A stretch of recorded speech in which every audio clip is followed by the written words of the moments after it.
না না, মুকেশ আম্বানির ছেলের বিয়েতে আমি যাচ্ছি না। কেন রে, যাবি না কেন? কি করে যাবো, তো ডাকেইনি। কেন কেন? ডাকবেই বা কি করে? ওর মুখ আছে নাকি ডাকার মতো?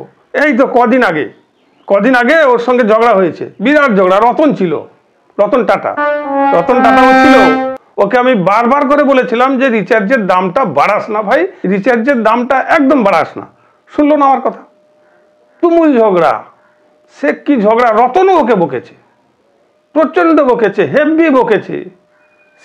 সেই ঝগড়ার জন্য ও আমাকে ডাকেনি, রতনকেও ডাকেনি। আমি শুনলাম রতনকেও ডাকেনি। আরে এটা ভেতরের খবর। আজকে সকালবেলা গৌতম আদানি ফোন করেছিল। ও বলছে ও যাবে না। ওকে ডেকেছে কিন্তু ও যাবে না, ও রেগে আছে ওই মোবাইলের দাম বাড়ানোর জন্য।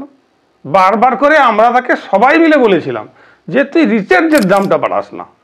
সেই রাগে ও যাচ্ছে না। আর তাছাড়া ওদের বিয়েতে গিয়ে মজা নেই রে।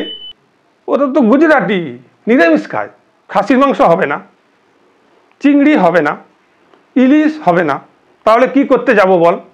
নিরামিষ খাবার জন্য আমি কলকাতা থেকে দিল্লিতে যাব? আরে ভেতরের খবরটা শোন। এখন থেকেই অনন্ত যার বিয়ে হচ্ছে আর কি, অনন্ত আম্বানির সঙ্গে ওর ভাবি স্ত্রীর গন্ডগোল শুরু হয়ে গেছে। এখন থেকেই ঝগড়া শুরু হয়ে গেছে। এ বিয়ে টিকবে না। আরে এ বিয়ে বেশি দিন টিকবে না। তবে এটা ঠিক, ওকে আমি একটা যোগ্য জবাব দেব। আমার ছেলের বিয়ের সময় ওকে 10টা কার্ড দিয়ে আমি নিমন্ত্রণ করব।